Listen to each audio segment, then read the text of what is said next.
Hello and welcome to the Hispanic Patriot Podcast, a weekly podcast broadcast live from a secret undisclosed location here in the heart of the newest battleground state of Colorado. Here we speak the truth, the whole truth, and nothing but the truth, so help us God. My name is Nicholas Razo, and without further ado, I present to you all our fearless patron, Hugo Chavez. Ray, give it up for the Hispanic Patriots.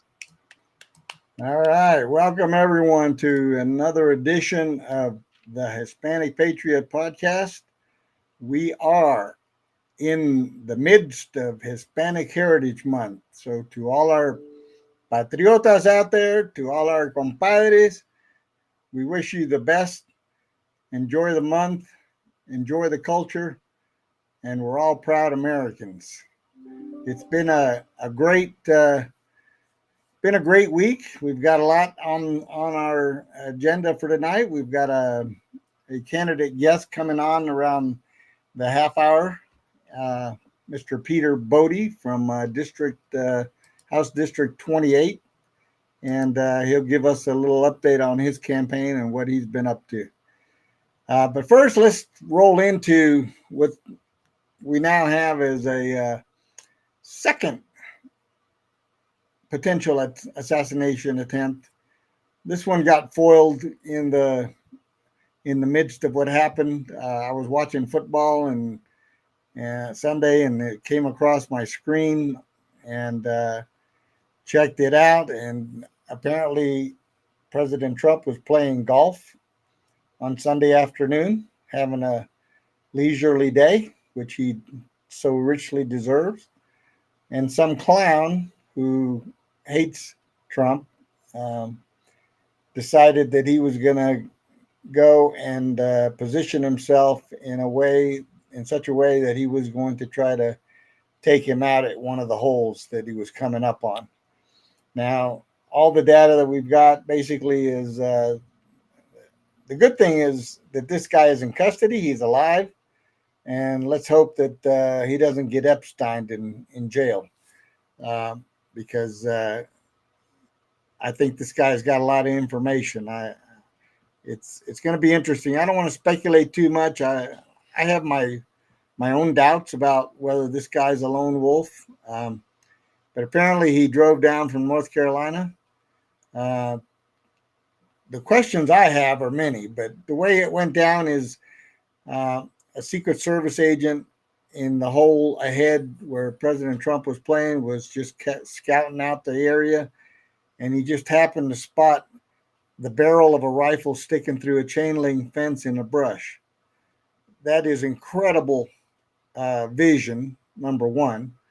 But I've been very open in saying that I believe in divine intervention, and I know that God is watching for President Trump. He's looking out for him. He's protecting him, and I believe that the way this came down is just divine intervention. There's no luck about it.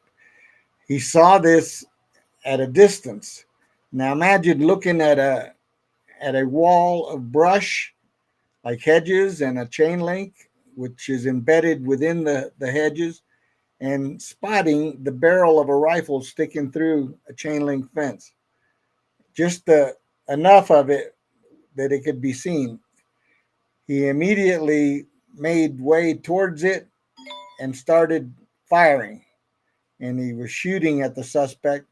The suspect put the rifle down and hightailed it out of the brush and started running for his car. Now, here's the second part of the miracle. A lady was driving by and saw this guy running out of the brush and said, this guy, and thought to herself, this guy's up to no good. And so she turns her car, follows him to his car, and snaps beautiful pictures of his license plate.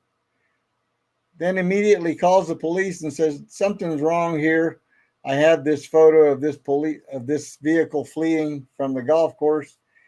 And I think it was 30 minutes later, they caught him just north of Palm Beach County, because they had a bolo out and a what they call a license plate spotter spotted the car, because they have these cameras throughout highways, and they can spot cars license plates when there's a bolo. And so they spotted it. They ran the guy down, pulled him over, and arrested him. And without incident, they said he was not unarmed. He was armed. He was not armed when they got him, and he didn't resist. And then they show pictures of this clown, yucking it up and laughing like it's some big joke. So that's all we have as far as data. There's a lot more to come, I'm sure. I saw the Secret Service temporary director, interim director, doing a press conference, and he said that the plan, their security plan, worked perfectly. Well, not if there was a guy hiding in the bushes within 300 yards of President Trump. That's not to me. That doesn't sound like a security plan that worked. Why would you not have dogs and people scouring the hidden areas along the golf course for this very thing? I mean, you could look at a Google Maps and take a look at the vantage points you can have. I mean, and then they reported, on top of all that, they reported that the guy had been there for about 12 hours, since about 1:30 in the morning, because they used the ping from his cell phone and found out that this guy's been camped out there for overnight, basically, waiting for the president to come along. So the golf course site was not secured. Yeah, but here's the other part that's interesting or odd to me. First of all, how did he know the president was going to be playing golf there? The word that's been put out is that this was a last minute decision by the president to go play golf. It wasn't a planned event. It wasn't on his calendar. It wasn't on the Secret Service calendar. They just basically, he got up or decided, hey, I want to go play some golf. And then he goes to his golf club and starts to play. So it's really odd. Doesn't it seem odd to you that this guy knew where to be and when to be there? No, absolutely. I mean, that's the major question is that how does this person know this last minute decision? Does he have some ability to, does he have someone tracking Trump's motorcade? Is there somebody doing that on some online website or something? There's some serious security questions around this. Well, the worst scenario that I can think of is that there's an insider, there's a mole inside somewhere. Well, and they could be posting the information anywhere. It doesn't have to be on publicly available sites like Twitter or social media. There could easily be something underground or in the dark web that is about this, that is about hating Trump so much that they want to put out as much information as possible and let people do what they're going to do with it. Because we know that the left basically farms unhingedness. I mean, I have this quote is that the engine of far leftism is human suffering. These are people who are deeply troubled inside. This guy, Ryan Ruth, he seemed to be a deeply troubled individual. He seemed to be a grifter, someone who wanted to get into causes, whether they were anti-Trump or whatever, just to belong. A lot of people, you could see this is in the left, is the only reason they're part of it is because they have somewhere to belong and no one else will take them. So this seems to be an antisocial person. So, how does somebody this antisocial, this strange, who tried to join, foreign situations, was rejected, seemed to have no permanent group of friends. No one's claimed this guy. More people knew the previous shooter, Thomas Crooks, than this guy. So, that's the idea, is if somebody with no resources at all could do this. One of his neighbors reported him and said that he has a horse inside his house. Well, as a horse rancher all myself, I'm not happy about that. It's like he's not, Why in the world would you have a horse inside your house? That to make the Juan meme, that's for you Gen Gen Zers out there, so you can put the horse on there. He can ask Juan, But I mean, it's funny, that this is a weirdo. He's a weirdo. He's a wackadoo. That's what we have to know about this guy. Is and that then he has no I heard that his son came out and made a statement and said that this doesn't sound like his dad at all. And I'm thinking, you don't know your dad very well, apparently. Well, and that there is the question, a lot of people in the past have claimed that their personalities were heavily altered by, Psyop. yeah, by psyop actions. We know about the history of NK Ultra and other situations like this where people's personalities dramatically change. We see that when people are on drugs, their personalities dramatically change. So, this could be somebody who was psyoped and drugged and other situations and then kind of thrown loose onto the situation to see. I think this is the biggest thing I want to say. I saw a Ruth, movie about that, like hypnotized. oh yeah, The perpetrator is hypnotized and he's like a robot going and following the orders that he was given. and that's the one. That's sort of the one kind of style of this guy. Ryan Ruth definitely is that kind of style of guy. Crazy, loner, antisocial. Thomas Crooks was a little different. That's what I'm saying. Ryan and Thomas represent the two wings of the wackadoos, is what I wanted. The kind of wackadoos that the powers that be use for these kind of situations. We saw that with Ronald Reagan's assassination too. Was more on the obsessive kind of Crookian situation where this was somebody wrongly obsessed with a president and wanted to take him down. Whereas Ryan, it's something more mentally problematic, more so, that's sort of more like the Ronald Reagan assassination, whereas the Kennedy assassination was more so somebody like Thomas who was fixed on a mission. Ryan didn't seem to have a mission given by himself. He seemed to have the mission thrusted upon him. And that's what he seemed to believe by his tweets. We can see he believed that he had a mission to kill Donald Trump. Who gave him that mission? That's the question we have to ask. And was it just the climate that we have, the media? We've had a media that has called Republicans literally Hitler since Barry Goldwater. That's what we got to talk about in this country. That these are the people that are influenced by that kind of rhetoric. Yeah, they're trying to blame Trump's rhetoric for what's happening to him when it's them that's been ratcheting up the rhetoric and calling him Hitler and dictator, and he's going to destroy democracy and all. So these clowns out there that listen to this stuff, they just pick that up and they start, they're basically being programmed by the media. It is, and it's the same thing that happens with mass shootings in schools. That the media has been responsible for more mass deaths and political assassinations than anything else. That's why when we say we support a freedom of the press, we don't support the freedom of government-adjacent entities to lie to the people in order to create chaos and evil. Right. We hear this from Hillary Clinton and Tim Walz today. Oh, we got to reduce freedom of speech in order to prevent this kind of rhetoric. Well, that rhetoric seems to only hurt us at the Republican. Did you see Hillary come out and say that people that are putting out misinformation should be jailed? Yeah, apparently the people who radicalized Ryan Ruth then should be jailed. So CNN should be jailed. NBC. What about her? Yeah, lock her up. Lock her up. This is kind of a let's go Brandon, I agree moment, Unbelievable. But she has the lucidity to understand what she's saying, and she understands what she wants to do. She does want to put you and me and other people in jail. That's what we got to remember. Kamala Harris also wants to do this. Kamala Harris cares more about what you say online than Ryan Ruth nearly killing the president.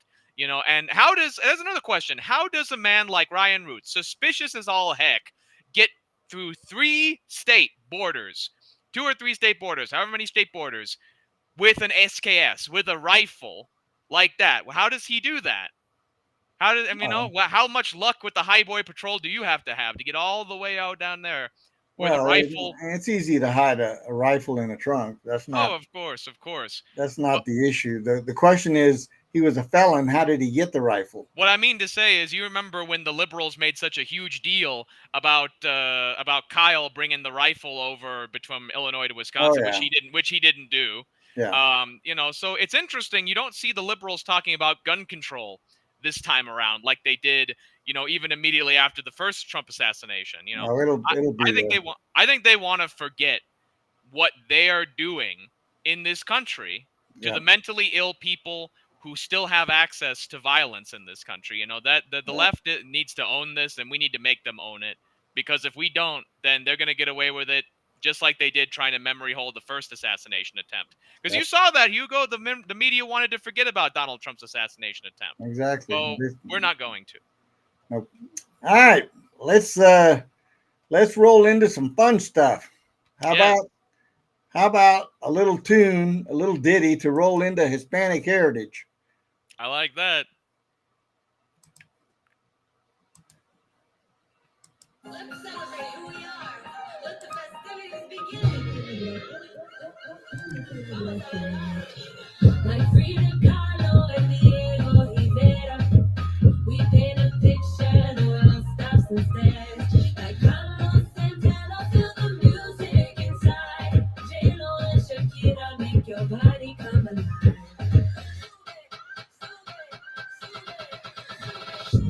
Nosotros juntos, el tiempo es now. Colombia, España, Caribe, everybody in the house. Nosotros juntos, it's time to celebrate. Chile, Argentina, Mexico, and Uruguay. Wherever you come from, wherever you are, en todo el mundo, shine bright like a star. And dance to the rhythm in tu corazón. Dance to the rhythm, join the celebración.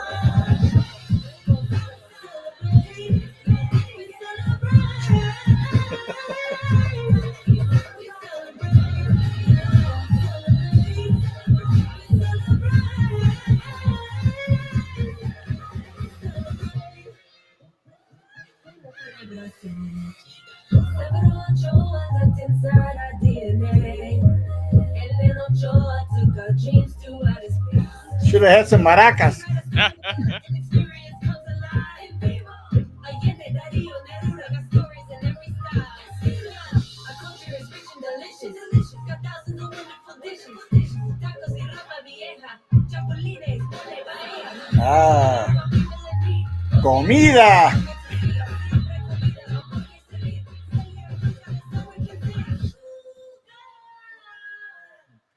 Nosotros juntos, el tiempo es now. Honduras, Panamá, Perú, everybody in the Perú. No. Nosotros juntos, it's time to celebrate. Cuba, Costa Rica, Ecuador, and Paraguay. Wherever you come from, wherever you are, en todo el mundo, shine bright like a star. Dance to the rhythm in tu corazón. Dance to the rhythm, join the celebración. Gotta change it with the seasons. Clemente and home runs keeps the crowd up on their feet. We got Messi scoring goals, and the whole stadium roars. We always win, we're doing well, and everybody knows. Wherever you come from, wherever you are, en todo el mundo, shine bright like a star. Dance to the rhythm in tu corazón. Dance to the rhythm, join the celebración. Wherever you come from, wherever you are,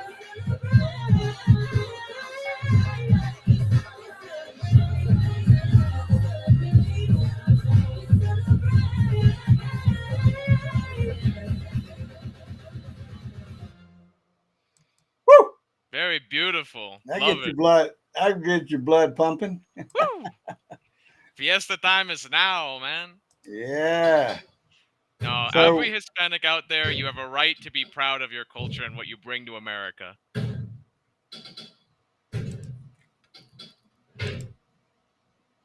Somebody banging on the door. All right.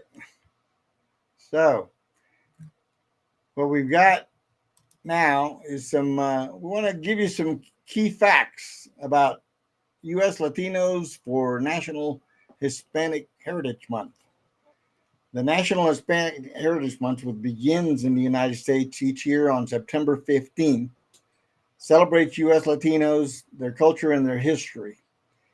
It started in 1968 by Congress as a Hispanic Heritage Week, and 20 years later was expanded to a month by President Ronald Reagan in 1988. The great communicator himself. Yes, the celebration begins in the middle of September, which coincides with Independence Days in several Latin American countries. For example, Guatemala, Honduras, El Salvador, Nicaragua, Costa Rica celebrate theirs on September 15th, followed by Mexico on September 16th, Chile on September 18th, and Belize on September 21st. Now, a lot of people don't know a lot about the Hispanic culture. They know we're here, but they don't know why and how many of us are here. No. They like our And food, though. We appreciate that. they love our food, yes. The U.S. Hispanic population, are you ready for this? Reached 63.6 million in 2022. Wow. That's up from 50.5 million in 2010. So in just a dozen years, we added 14 million people. The 26% increase in the Hispanic population was faster than the nation's 8% growth rate, but slower than the 34% increase in the Asian population. Interesting. So in 2022, Hispanics made up nearly 1 in 5 people in the US. That's 19%, up from 16% in 2010 and just 5% in 1970. So it is the fastest growing demographic. We in uh, played a major role in the culture, basically in the U.S. population over the past decade, and it has a greater racial share than any other racial or ethnic group. So the next closest group is non-Hispanic people who identify with 2 or more races, and their population grew by 8.4 million during this time, accounting for 34% of the overall increase. So those are pretty astounding numbers. I've heard predictions that within the next 25 years, that Hispanics will represent about 1/3 of the electorate, and that's not far fetched based on the growth that we've seen from 2010 to now. Yeah. So figure by the year 2050, that's another 25 years. Um, Hispanics, Latinos are going to have about 1/3 of the electorate. Now, who do you think is going to decide elections in the next 25 years? That's Well, right. judging by the data, yeah, it looks like it's Hispanic voters will be deciding those. Yep. Not the too distant future, in fact. Yep. And it's what's really sad to me is like here in Colorado, is that we have 1.2 million population in Colorado. About half of those are citizens and eligible to vote, but only about half of those are registered and are voting. So that means there's a pool of voters out there of about 300,000 that are just sitting there, and nobody's trying to attract them. Right. How stupid is that on the part of both parties, actually? But I'm concerned more for the Republican Party.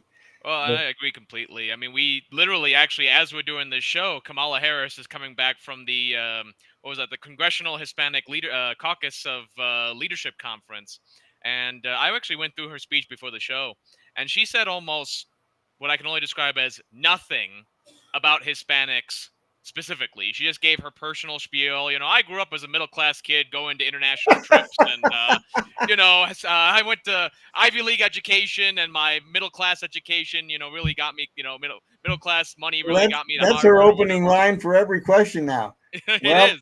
as a person who grew up as a middle, I'm gonna start saying that. As a middle class Hispanic person, I really agree that I'm the best for the job of this or that.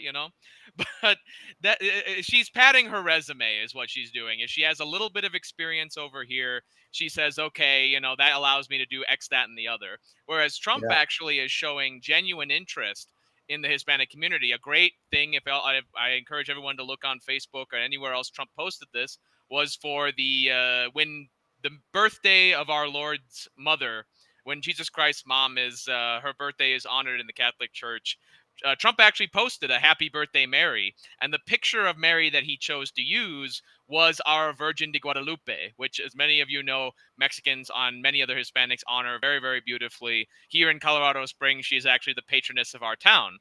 That is something that Trump would only do, anybody would do if they had a deep understanding of Hispanic culture. Many people have seen the Virgin de Guadalupe image, but they don't know what it means and how important it is to our culture. He Right. also posted something we'll probably play later, which is, we're very proud of Hispanic Patriot. Donald Trump has adopted our nickname for Kamala Harris. Kamala Harris. Kamala. He posted, as the beginning of Hispanic Heritage Month, posted a beautiful song, Kamala, Kamala. And it Yeah, shows that we got a she's... little ditty we're going to share with y'all later on in the show. It's Yes, it's he shows that he actually finds our culture interesting and he finds our population important. He talks about the border issue, how illegal immigrants take Hispanic jobs first. This is something that has been shouted from the rooftops since Cesar Chavez, who Biden had the gall to mention in his farewell speech. This is what we're all about at Hispanic Patriot, is showing Hispanics that the Republican Party is your home, and that Republicans care more about you and your importance and your growing importance in America far more than the Democrats, who just see us kind of as BIPOC people. Hugo, you and I are no different than people from Pakistan or Africa, and those people are no different to us. The Democrats want no reason to be interested in our culture as it exists really. Yep. They show that all the time. So remember that, folks. Another thing, just real quick, that the number of Latinos actually who have said that they're multiracial has also increased in the last many years, because, as you all know, Hispanic isn't a race on the census. You identify Latino, Hispanic in various other ways. So this shows that in America, we are growing in our understanding of Hispanics literally decade by decade, year by year. There has been this sort of sudden change, and we're still working out the socioeconomic and political ramifications of it. America's actually been through this once before. As all of you know, we were founded as a colony of England, and we had a majority Anglo population. Over time with immigration, we had more people like Donald Trump take the majority of our country, which is Scotch and German and other Europeans. So we have sort of a general European American majority. Now we have another population that's coming up, very similar to that European majority in the 1950s. And we are literally at the forefront of it. We are at the forefront of this change. And those who recognize it have something very special, a very special adventure to take part in.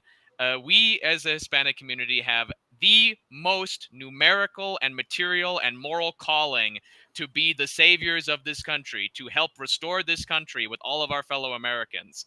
And all of the data coming from the Pew Research Center that we cited to you spells that out so clearly. So we hope that all of you see that all of you who are Hispanic are proud of your heritage and what you bring to America. And those of you who are not, always remember that our culture is based on a composite. They call us the bronze race because we're an alloy of many different things. Yep. You guys, no matter what you are, can share in this culture, because that is a huge part of our culture, is sharing it. So share yours as well with us in the comments and down below and on Twitter and Facebook and everywhere else. Your stories of being a Hispanic American or being with Hispanic Americans. Let us know what you think as we continue on this journey with us, as Hispanic America continues to grow and help restore this country to greatness. Yep. And so we'll have more on Hispanic Heritage Month as we move along. We've got our guest in studio now. We're going to bring on Mr. Peter Boddie, who is the district, he's the candidate for District 28 here in Colorado for the Colorado House of Representatives. And he's going to share with us what he's been sharing in his campaign and give us a little insight as to what he hopes to do when elected. So without further ado, let's bring in Mr. Peter Boddie. Hello, Peter. Welcome, Peter. Welcome. Tell me your name, young man. Nicholas Razzo, nice to meet you, sir. Nicholas. All right. Here's my hat for you. It says "Make Look at Colorado, Colorado again." We need that. We need And that. so that's my campaign motto. And I just think some of the things that the legislature is doing is ruining the state. They're out of control. I say that they're drunk on power, under the influence of special interests, and weaving dangerously across the state, putting citizens and businesses alike at risk.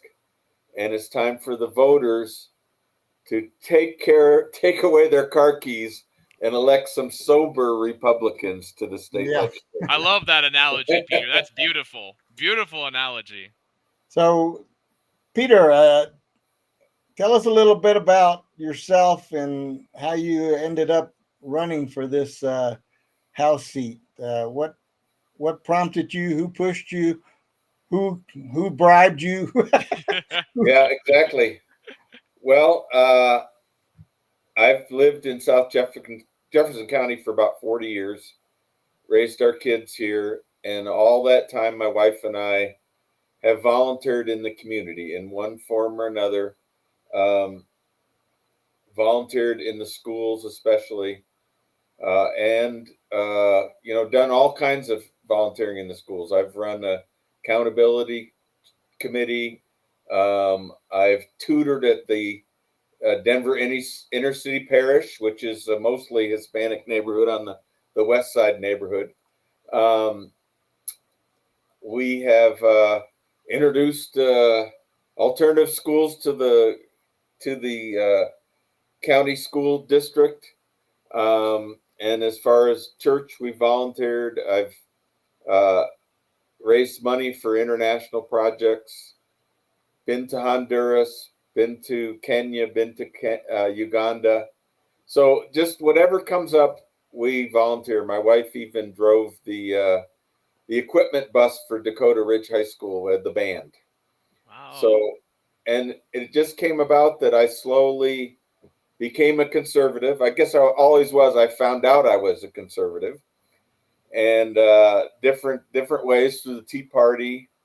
And I've known Hugo for a while in various aspects and in the Republican Party. So I became a precinct person and then a district captain and then an area coordinator for House District 28.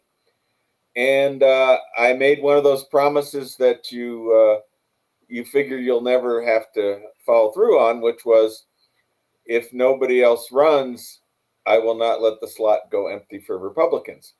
And a couple of people backed out, and here I am. My joke is at the Republican meeting, I got up to go to the bathroom, and when I came back, I was nominated. That's true of many volunteer projects, So you were drafted there. There you Yeah, go. Well, I was you kinda are drafted, more yeah. well traveled than the vice president right now. So that's another big part of Yes, your favor. yes. And it's just a mission. I see what's going on down at the legislature, and I'm stepping up, and it's something I prayed about. So when you say what motivated you, I mean, ultimately we prayed about it, and God called me to do this. It's just something we prayed about, and He kind of said all the weird and enjoyable things I've done in life, volunteering, all the things I've done, politics, just was preparing me to run for the state legislature. Right. And my goal is to first stop what's going on down there and then start repairing the damage. So Absolutely. Amen. So give us a couple of priorities that you would have heading into the House. What would be, let's say, like the old saying goes, on day one, what is it that, besides getting familiar with the surroundings, what is it that's on your mind to bring to the table as a representative? well, on day one, I will introduce legislation to fix a problem that my opponent caused, which I call the big backflow blunder. And It's Tell us a about law that, what is the backflow? okay, so backflow prevention devices are on all water systems in commercial buildings and irrigation systems and even your backyard irrigation system. And they prevent, if there's a problem in your building or whatever, that a break or something that could cause contamination, it prevents that contamination from going back into the public water supply. These devices have been around for decades, and in the law, the current law, the plumbing board law, which licenses plumbers, etc., and it had sunsetted. So the existing law said that the special testing of these devices, which is required once a year and submitted to the health department, is that they are exempt from being a licensed plumber, the people that perform this. So an entire industry of small businesses has built up over decades to do this testing. And sorry, Oh, you're okay. I'm technically challenged, so I don't remember how to turn the You're a turn the popular device man, off. is what it is. Don't sell yourself short. You're a popular man. Yeah. So anyway, my opponent at the last minute, under the influence of special interest, as in one of the plumbing unions and another group of plumbers, changed the this testing shall not require a licensed plumber to shall require a licensed plumber. And overnight, hundreds of small businesses were put at risk. But what's even worse is that because now there's no one qualified to do the testing, because the plumbers didn't want to do it in the first place, most of them, Right. there aren't enough qualified, that you have to get certified for this testing. So there aren't enough backflow testers in the state of Colorado to perform the hundreds of thousands of tests that need to be done. And Denver Water, as of the end of July, was already 40% behind on their testing. And if you don't get the testing done, the law requires that the public health department issue a violation notice. And to send that notice out to their customers would cost the Denver Water Department $250,000 in postage and printing. Yeah. Now you multiply that by every water utility across the state of Colorado, and what you have is a big backflow blunder, as I call it. So Oh, yeah. my first thing will be to reverse that mistake, and this carelessness and special bowing to special interests is just typical of my opponent in the race, and she needs to go. And so that'll be the first thing I do. And then the second thing I do may not be introducing any legislation, because last session they introduced over 700 bills and passed 525 bills this last session. Is your life going to be better? Is anyone's life going to be better because our legislature passed over 500 bills? I don't think so. So maybe what I can do, because everybody gets like 5 or 7 bills they get to sponsor or something like that. Maybe I'll just sponsor one. I don't know. I mean, if there's some conservative causes that I'll be on board with, but as far as introducing new legislation, that is not my goal. My goal is to rescind some of the things that have already been done. Very Yeah, nice. Very nice. That's something that we need more of, is less regulations and more freedom. That's Well, what the people want. That's what the businesses want. Well, and thank you, So- Peter, for that, because honestly, not a whole lot of people would understand that issue. If for any of our viewers outside of Colorado, water is an extremely important issue here in Colorado. What Peter, you just described is not only a health crisis waiting to happen, but a huge waste of money, because you have bureaucrats and regulation of people who have no idea how this industry works, have no idea. Because as I was listening to you, it was very obvious. Yeah, you'd rather have someone who's unlicensed who could do an easy job like a test. If it was installing it, that'd be one thing. But you're right. It's politicians who don't understand how things actually work in practical reality. So I appreciate that from you, Peter. That's an extremely refreshing take, honestly. Well, and it's politicians that, I mean, it was done at the very end when nobody was watching. And it was at the request of a special interest. And Thank you for promising to fight those, Peter. That's very important. So a lot of people don't know you like I know you. So tell us a little bit about Pundit Pete and your other persona. Well, Pundit Pete had to take a little vacation because it's a satire blog, and I've done it for 15 years. And let me say that people, especially on the left, don't have a very good sense of humor. Yeah, we know So that. I kind of paused some of my jokes, paused some of my satire. But I have, over the years, I've been in the White House press room. I've interviewed presidential candidates, and have done a lot of fun stuff, and it's all very nice. I don't make fun of people that don't deserve it. Let me put it that way. And, swear words and nastiness never cross my lips, except sometimes when I'm yelling at the television. Well, that's all of us. But That's okay. But I don't put that stuff online or in my blog. When I'm watching political shows, my wife takes everything and puts it away from me where I can't reach it because she doesn't want to buy a new TV. Nothing breakable. Yep. But my wife and I are a team in this, and she's a shy person, but she's been out walking, knocked on a lot of doors, and she also writes articles for American Thinker.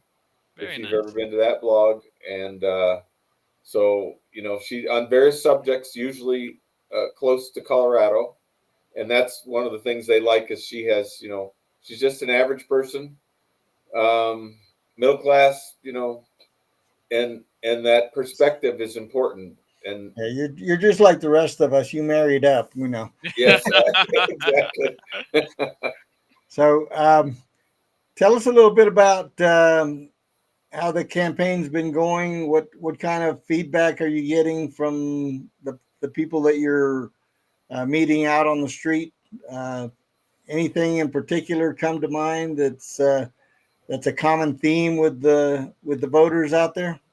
Well, when I knock on doors, I knock on a lot of unaffiliated doors, and for the most part, they're so happy that somebody came to their door. The issues that we care about, the economy, inflation, illegal immigration, crime, taxes, those are all high on people's list. And when I go to like apartment complexes, okay, people living in there's some upscale ones, and then there's some regular, apartment complexes. And those people living there, the price at the grocery store really matters to them. I mean, when they go, sometimes they're making choices. Can I buy this? Do I have to put this back? And so for them, the economy is really important. And as a Christian, sometimes I'm just there to talk to them. I mean, there was one man, I went on his back porch in a little condo complex. He had a little porch in the back. And I talked to him for 25 minutes. That's not good politicking, but his wife had died and he was lonely. And he practically told me his life story. And then that was an elderly man. Then at the other end of the spectrum, I was out walking just this week. And there were these young Hispanic guys working on their, what do you call those, low riders? They had Nice. parked in the front yard, And so I just love it. I'm an old guy, but somehow I think it's just, I love people, the Holy Spirit, whatever it is, I can walk up and just start a conversation.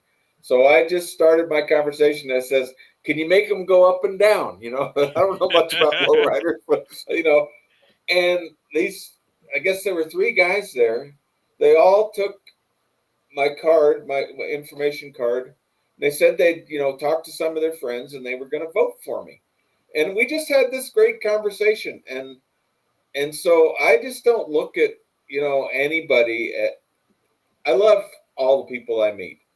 a few of them get nasty, usually the left wing types. But when I'm done talking with people, most of them I think are going to vote for me.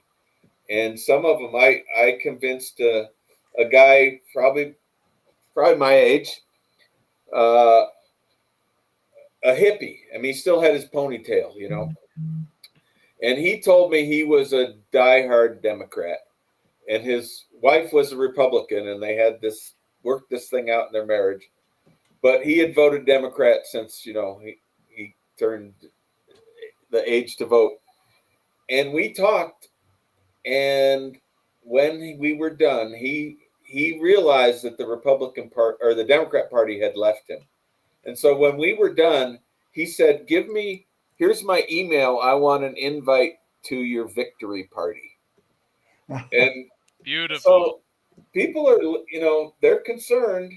Yeah. And I just enjoy knocking on doors and talking to people. And it really is, because I'm not starting a new career here. I just retired from my work as a water consultant. So the way I look at it is there's all the politicking and the raise the money and all the things you're supposed to be doing. But I like talking to people, and actually, as a representative, that's kind of what I'm supposed to do, is go out and listen to people. So that's the thing. Now let me ask you a quick question. How many of them knew who the current representative is?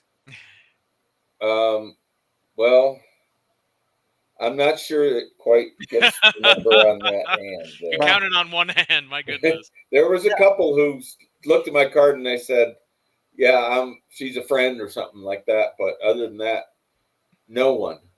So, and, a few people know of me. Not a lot, but we've been, like I said, volunteering in the schools for years and doing things.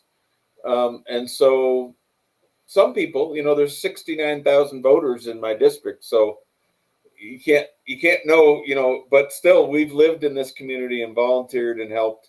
So you run into people that do know you or saw you on, someone said to my wife, we were across the street from each other, and the woman looked up and she goes, I know that guy. I saw him on Nextdoor.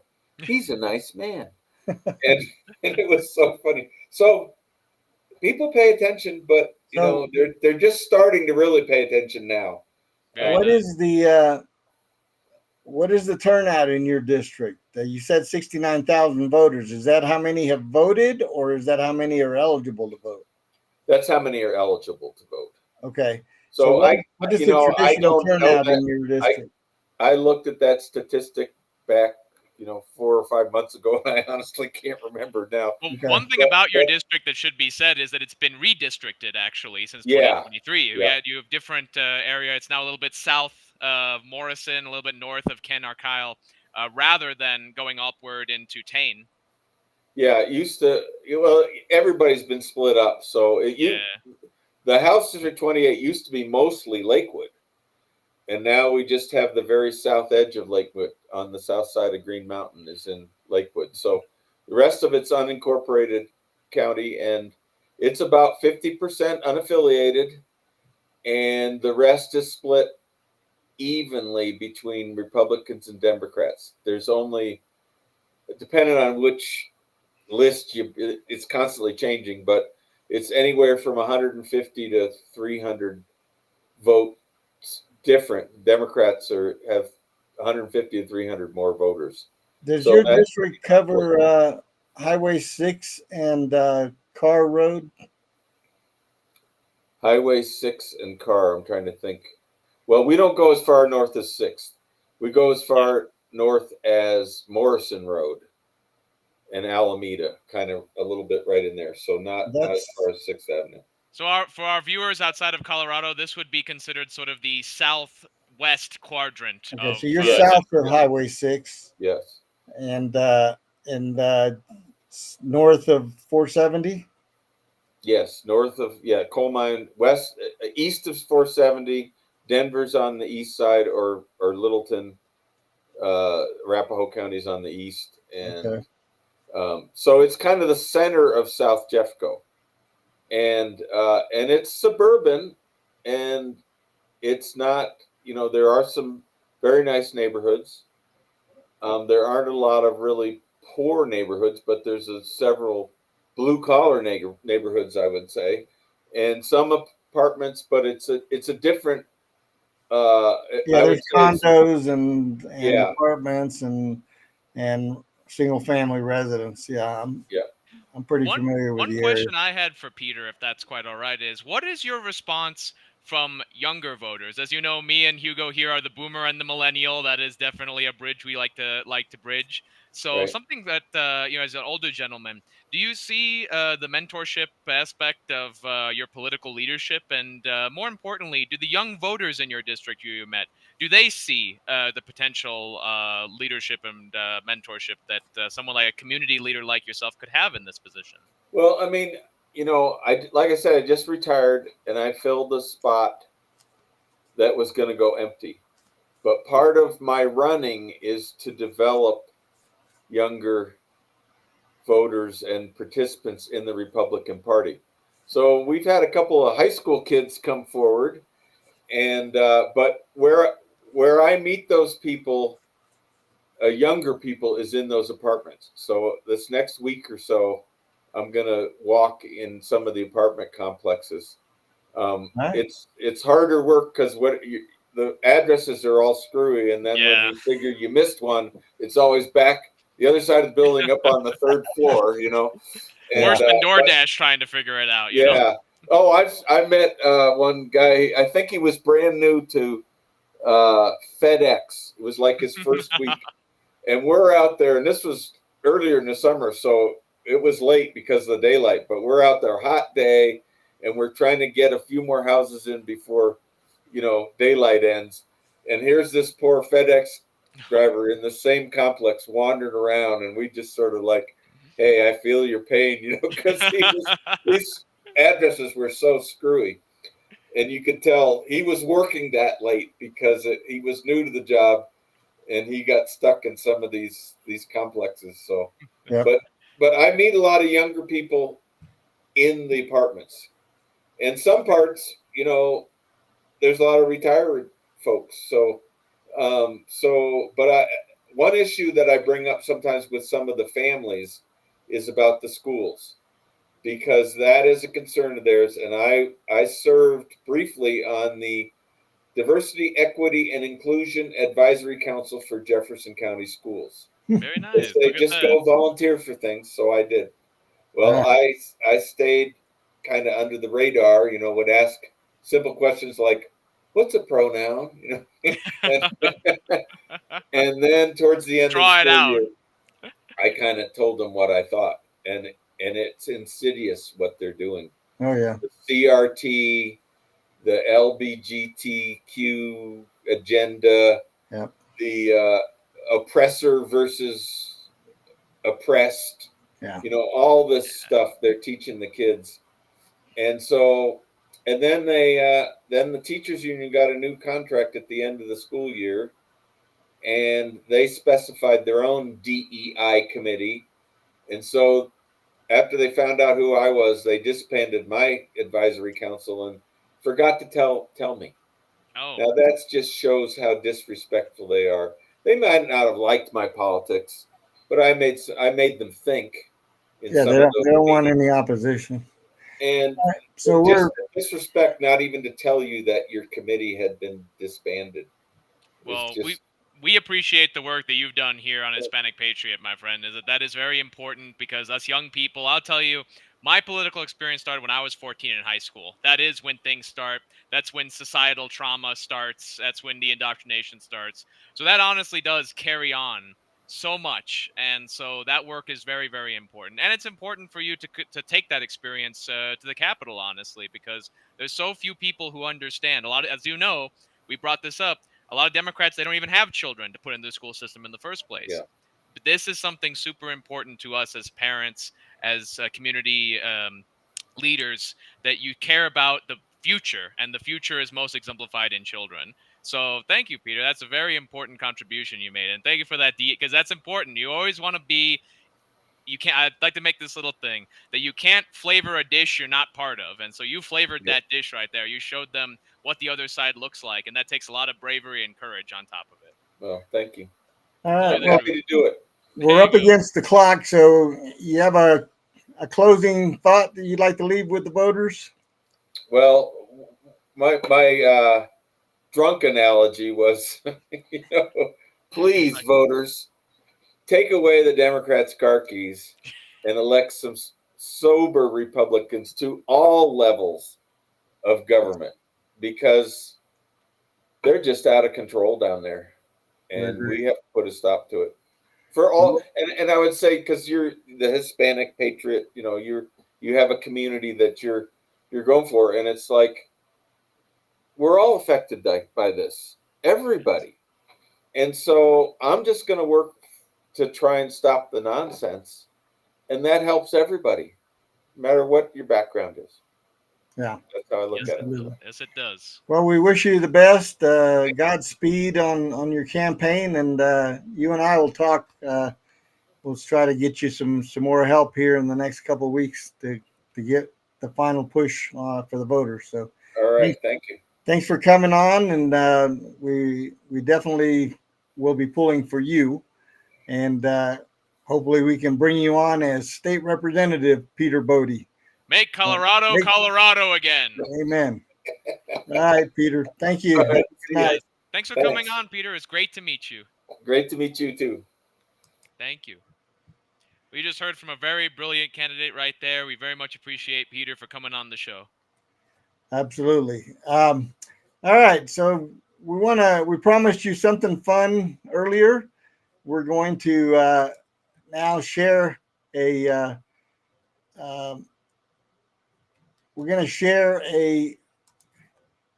little ditty about Kamala. Kamala, Hispanic Patriot's nickname for Kamala Harris, has reached the big time.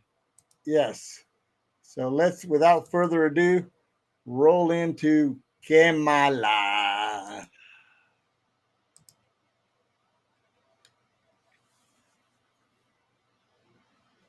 Where'd you go?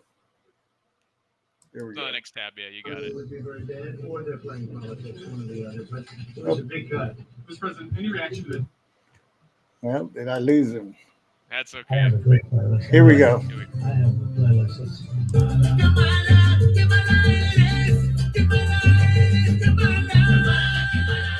Kamala, oh Kamala.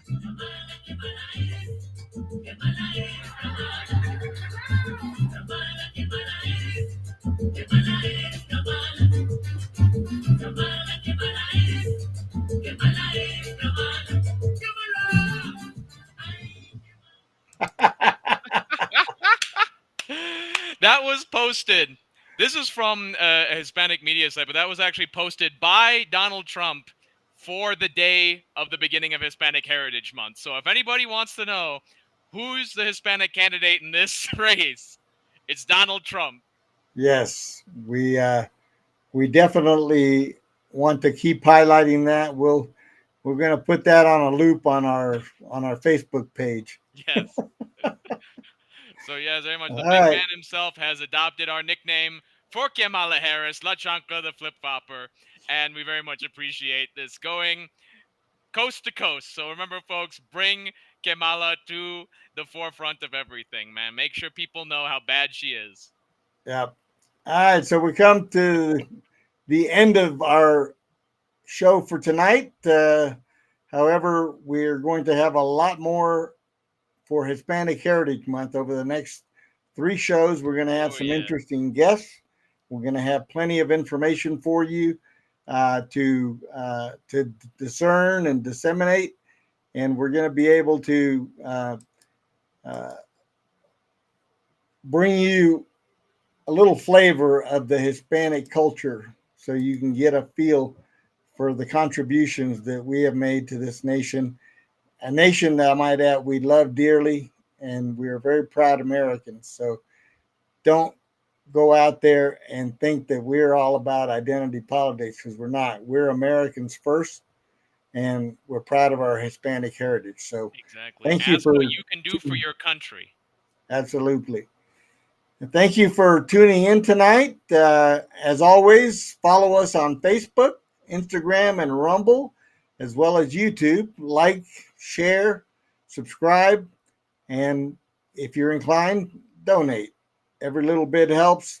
Help us to get the message out and to do a good job for all of our constituents and all of our subscribers.